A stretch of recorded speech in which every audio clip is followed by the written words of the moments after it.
Florida wasn't built for people. It was built for these. Drain the postcard, the beaches, the theme parks, the retirement lawns, and what's underneath is a warm, wet, subtropical machine that reptiles have owned for millions of years and never really surrendered. The people who live closest to the water know it. They don't walk the bank at dusk. They don't reach into the dark. They've learned what's waiting. 10 reptiles hiding in Florida, ranked by one thing: how far a local will go out of their way to avoid it, measured against what it actually does to people. Snakes you'll never hear, lizards that shouldn't be on this continent. And at number 1, the animal that turns still water into a trap and gives no warning at all before it takes something to the bottom. We start with the one you'd least expect to fear. Number 10, the green iguana. It looks like a lawn ornament. That's the mistake. The green iguana isn't native to Florida, and it's an escaped pet invader that has colonized the southern half of the state, thriving along the canals, seawalls, and golf course ponds at the water's edge. Most days, it's a harmless vegetarian sunning on a rock. So why does it open a list about danger? Because it's bigger and more armed than people realize. A mature male can top 5 feet and 17 pounds, carrying a whip of a tail that it swings like a bullwhip when cornered, a mouthful of serrated teeth built to shear through tough plants, and claws made for climbing that tear skin easily. Cornered or grabbed, it will thrash, bite, and slash, and iguana bites and tail strikes send Floridians to urgent care every year, often with wounds that go infected fast because of the bacteria in the mouth. They've also learned to live exactly where people do. They burrow under foundations and seawalls and collapse them. They fall out of trees during rare cold snaps. The state literally issues falling iguana warnings, dropping 15-pound bodies onto whatever's below. Officials have clocked burrow systems undermining sidewalks, seawalls, and canal banks until they crumble, and the droppings they leave around pools and docks carry salmonella. It's number 10 because it won't hunt you, and healthy adults shrug off most encounters. But it's the introduction to the real theme of this list. In Florida, the reptile problem isn't just the natives anymore. Something far worse than an oversized lizard is already established here, and the next one bites back. Number 9, the eastern coral snake. Here's a snake most Floridians would step over without ever seeing it. The eastern coral snake carries the most potent venom of any snake in North America, a neurotoxin, drop for drop stronger than a rattlesnake's, that doesn't destroy tissue but goes straight for the nervous system, shutting down the signals that run the muscles you breathe with. In a serious untreated bite, the danger isn't a rotting wound. It's respiratory failure, hours later. So why is it all the way down at 9? Because the coral snake is almost pathologically shy. It spends its life hidden, burrowed under leaf litter, logs, and sandy soil, and it has small, fixed fangs and a small mouth so it can't strike like a pit viper. It has to hold on and chew to deliver a real dose. Bites are genuinely rare, and thanks to antivenom, deaths rarer still, though there's a quiet worry among Florida doctors, because the specific antivenom for coral snake bites has at times run desperately low nationwide. A bite may be unlikely, but you do not want to be the one testing the supply. The old rhyme locals grow up on, "Red touch yellow, kills a fellow," separates it from its harmless mimics because its warning is written on its skin in red, yellow, and black bands. That's the one whose warning you can at least read. It earns its low rank because it would rather flee underground than fight. But keep the neurotoxin in mind, because a snake further up this list carries the exact same kind of nerve-killing venom, in a body with none of the coral snake's restraint. Number 8, the Argentine black and white tegu. Number 8 isn't supposed to exist here at all. The Argentine black and white tegu is a big South American lizard, up to 4, sometimes 5 feet long, that got loose from the pet trade and is now breeding across Central and South Florida, with established populations from Miami-Dade up into the Tampa area. It's intelligent, fast, and armed with a bone-crushing bite and heavy claws. And unlike the iguana, the tegu is a committed carnivore that actively hunts. Here's what makes wildlife officials genuinely alarmed. A female lays around 35 eggs a year, and the tegu eats the buried eggs of almost everything native, gopher tortoises, ground nesting birds, and most ominously, the eggs of American alligators and the endangered American crocodile, raiding nests along the shorelines. It even survives Florida's cold snaps by burrowing underground for the winter, which most tropical invaders can't do. It's an egg-eating machine that is quietly hollowing out the next generation of Florida's native reptiles. To a person, a tegu bite is a serious, powerful wound, but it isn't out to kill you, which is exactly why it sits at 8 and not higher. The danger it represents is bigger than one bite. It's a warning about what Florida is becoming, a place where the reptiles doing the most damage flew in on a plane. And the next invader on this list doesn't just eat eggs, it hunts things with a backbone. Number 7. The dusky pygmy rattlesnake. Don't let the size fool you, this is the snake that bites the most Floridians. The dusky pygmy rattlesnake rarely tops 2 feet, with a rattle so small it sounds like an insect buzzing, often too faint to hear until you're right on top of it. And it is everywhere. Palmetto scrub, pine flatwoods, lake edges, and the mulched flower beds of suburban yards across nearly the entire state. Because it's small, well camouflaged, and unafraid to stand its ground, it accounts for a large share of Florida's venomous snake bites every year. Its venom is hemotoxic. It destroys tissue and blood cells. A bite is rarely fatal to a healthy adult. The venom yield is low simply because the snake is small, but rarely fatal undersells it badly. The bite is savagely painful, and it can cause serious swelling, tissue damage, and the loss of a finger or worse. And because the snake is so easy to step next to without noticing, the bite almost always lands on someone who never saw it coming. So why only 7? Because it takes the least from you of any pit viper on this list, it's the one whose bite you are most likely to survive intact. Every snake above it hits harder, holds more venom, or hides better. Starting with the one that gives you no warning at all. We're halfway up, and from here on, the reptiles stop giving warnings and start keeping secrets. If a wild Florida is your kind of thing, take 1 second and subscribe. The top 4 are the ones that genuinely keep people out of the water and out of the tall grass. Because number 6 isn't a snake, it's a 6-foot predator from Africa, and it's already living in a Florida city. Number 6, the Nile monitor. Africa's biggest lizard is now loose in Florida, and it's a predator. The Nile monitor can reach 6.5 feet, runs at close to 18 miles an hour, swims powerfully, and can hold its breath underwater for nearly an hour. It was first reported in Cape Coral on Florida's Gulf Coast back in the 1990s, and it has established a breeding population there and elsewhere. This isn't a shy egg thief. It's a fast, aggressive, generalist hunter with a whiptail, raking claws, and a bite full of bacteria, an animal built to run down live prey, and it's doing exactly that.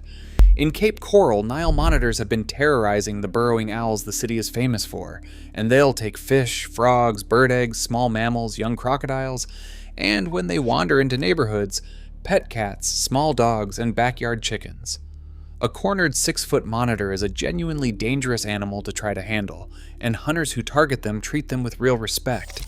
Florida banned them as a prohibited species in 2021, but the ones already here are breeding, spreading, and nearly impossible to catch. They're wary. They den in burrows and under debris, and they can vanish into a canal and stay under for close to an hour. Cape Coral has spent years and real money just trying to hold the line. It sits at 6 because it usually flees a human rather than confronting one. The attacks are on our pets and our native wildlife, not often on us. But it's the most physically capable predator on the bottom half of this list. And now the natives take back over, starting with a snake that hides the most dangerous secret in the Florida woods. It won't rattle before it strikes. Number 5, the copperhead. Number 5 breaks the one rule everyone thinks keeps them safe. Most people believe a venomous snake will warn you. The copperhead, which in Florida lives mainly in the Panhandle, along the wooded floodplains and river bottoms of the Northwest, does not. It has no rattle. Its coppery, hourglass crossbands are a flawless match for dead leaves in dappled shade, and its entire survival strategy is to freeze and vanish, trusting you won't see it, letting you walk right up and reach right past it. That's what makes it dangerous out of proportion to its venom. A copperhead's venom is comparatively mild, and deaths are extremely rare. Many bites are even dry, with little or no venom injected. But because it holds absolutely still instead of fleeing, it's the snake you're most likely to touch by accident. A hand into the leaf litter, a step over a log, a foot set down in exactly the wrong place in the leaves. Here's the reframe though. It almost never kills, so why do Panhandle locals still watch every step through the leaves? Because the bite is a searing, tissue-damaging emergency you never saw coming, from a snake that made a strategy out of silence. Respect that silence and you'll walk home. The trouble is, the snake above it lives in the water you're standing in, and it's the one that won't back down. Number 4. The cottonmouth. This is the snake that owns Florida's water and refuses to leave it. The cottonmouth, the water moccasin, is found in every county in Florida, in the swamps, marshes, lakes, ditches, and slow rivers that cover the state and out onto some of the nearshore islands. It's a heavy-bodied pit viper with cytotoxic venom that destroys blood cells and tissue. A serious bite can mean necrosis, permanent damage, even the loss of a limb without fast treatment. And it strikes in both worlds, on land and in the water, so a wader, an angler, or a kayaker brushing the shoreline is fully in range. What sets it apart is its temperament. Where most snakes flee, the cottonmouth is famous for standing its ground, coiling, throwing its head back, and gaping that white, cotton-lined mouth wide as a warning. Sometimes that gape is the only warning you get, at close range, from an animal you'd assumed was a harmless water snake, sunning on a log or swimming toward the same bank you're standing on.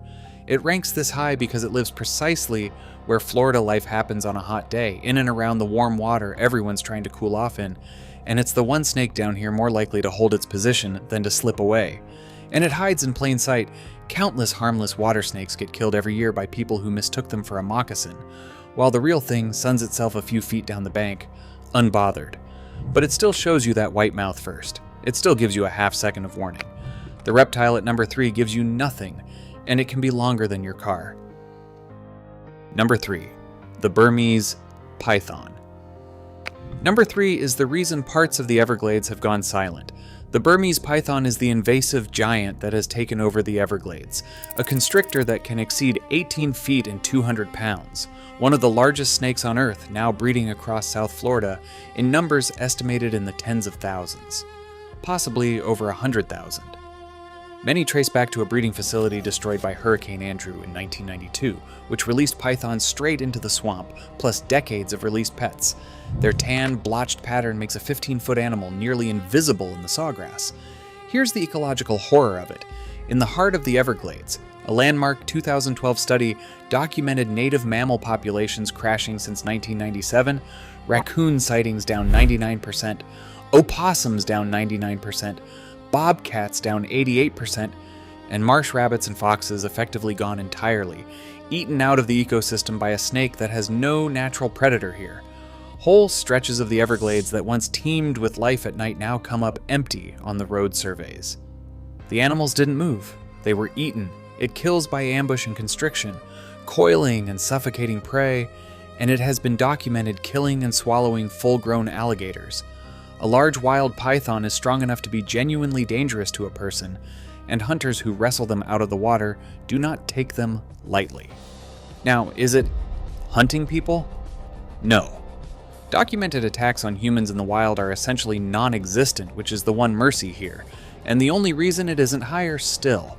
But understand what this animal represents: a predator big enough to eat the apex predator, spreading through a landscape that can't stop it. And that apex predator it eats, it's still the two things Floridians fear most, and they're the last two on this list. Number 2. The eastern diamondback rattlesnake, the biggest venomous snake on the continent, lives here, and it's shrinking from view. The eastern diamondback rattlesnake is the largest venomous snake in North America, a heavy-bodied giant that can reach 8 feet and the thickness of a man's forearm, at home in Florida's pine flatwoods, palmetto thickets, and coastal scrub.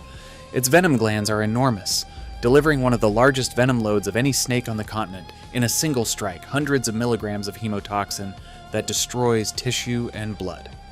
Historically, it has caused more snakebite deaths in Florida than any other species, and untreated, its bite carries one of the highest fatality rates of any snake in the country. It does have a rattle, and it will use it, which is the only reason it isn't number 1. Give it room, and it would rather warn you than spend its venom on something it can't eat. But here's the trap. It's a master of camouflage and an ambush hunter that lies coiled and motionless for hours, its diamond pattern dissolving into the pine straw and shadow. A person stepping through palmetto doesn't always earn the courtesy of the rattle before the strike, and that strike lands out to a third of the snake's body length faster than you can flinch. There's a bitter irony in it too. The eastern diamondback is actually in steep decline across the southeast, killed on sight, cleared out with its habitat, hunted for decades in roundups, so the fear it inspires is now wildly out of proportion to how often you'll ever meet one. But that's cold comfort in the moment. So the danger isn't a snake that chases. It's a snake so perfectly hidden and so heavily armed that stepping within a few feet of one you never saw can be the last mistake you make on an ordinary walk through beautiful country. It's the deadliest snake in the state, and it's still only number 2. Because the thing Floridians truly refuse to go near doesn't warn you, doesn't rattle, and has been perfecting the ambush for 80 million years. Number 1. The American alligator. Here it is, the animal Florida is built around, and the one it never turns its back on. There are roughly 1.3 million American alligators in Florida, in essentially every freshwater body in the state. The swamp, the canal, the retention pond behind the subdivision, the lake with the picnic tables and the boat ramp. This is the apex the python only occasionally beats, the reptile that was here first and never left. And everything about it is built for the ambush. It floats at the waterline with only its eyes and nostrils breaking the surface, or submerges completely and waits motionless, silent for hours. Then it strikes with a burst that closes the gap in a fraction of a second, clamps down with a bite force measured near 2,000 pounds per square inch, and pulls its prey under to drown it in a death roll. And they've lost their fear of us in the worst way. A gator that people feed learns to associate humans with an easy meal, which is why feeding one is a crime in Florida, and why the truly dangerous ones are often the ones near neighborhoods, not deep in the swamp. That strike zone is exactly where life gathers on a hot Florida afternoon. The bank where you launch a kayak, let the dog drink, or let a child wade. Fatal attacks are rare against millions of encounters. Florida has recorded around 25 fatal alligator attacks since 1948, against roughly 8 serious bites in an average year, and that rarity is real and worth saying. But when it happens, it is the purest version of everything on this list. There was no warning, because there is never a warning. The water looked exactly as calm the second before as the second after. And it's not alone. At the top. Along the southern coasts, the far rarer American crocodile, grayer, narrower snouted, and potentially larger than the gator, shares that same water's edge, so parts of Florida are the only place on Earth where alligators and crocodiles overlap. 2 ambush predators in one warm state doing what they've done for 80 million years. It's number 1 because it took the most peaceful image the state has. Still water, gold at sunset, and hid inside it the most patient killer in North America. The locals don't fear it because it's aggressive. They fear it because by the time you'd have reason to, it's already too late. So look back down the list, and the pattern gives itself away. Almost none of these animals roar, or charge, or announce themselves. The iguana looked like decoration. The coral snake looked like a toy. The water looked empty. The higher we climb toward what a Floridian actually refuses to go near, the quieter and more patient the danger got, until the deadliest thing in the state turned out to be a pair of eyes on a still pond, holding perfectly still, waiting for something to come to the edge. That's the truth the postcard hides. Florida isn't dangerous because it's wild and loud. It's dangerous because it's calm, because the warm, pretty, sun-slicked stillness is exactly where the oldest predators on the continent learned to disappear. The water's edge has not changed in 100,000 years. Only the people standing at it have. And here's what should keep you up. The water isn't even the strangest thing happening in this state. One peninsula over, a colony of animals that don't belong on this continent has been quietly spreading through the trees for 80 years, and no one has been able to stop them. That story is already waiting for you on the channel. Subscribe, and I'll show you what Florida's still hiding.